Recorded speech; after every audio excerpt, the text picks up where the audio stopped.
পদ্ধতিতে কি করা হয়, দৈর্ঘ্য ভর সময় এই তিনটি রাশির এমকেএস পদ্ধতিতে যেটা একক ছিল সেটাকেই এই পদ্ধতিতে ব্যবহার করা হয়েছে।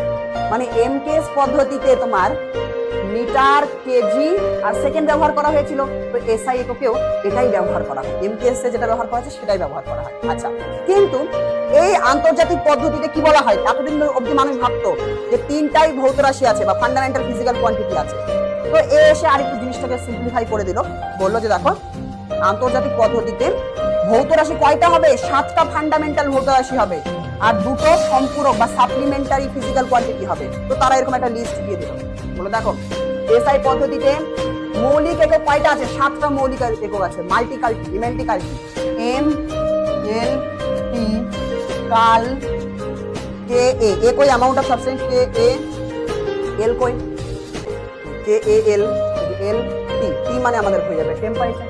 তো এমএলটি কালটি পরপর আমরা সাজাতে পারবো।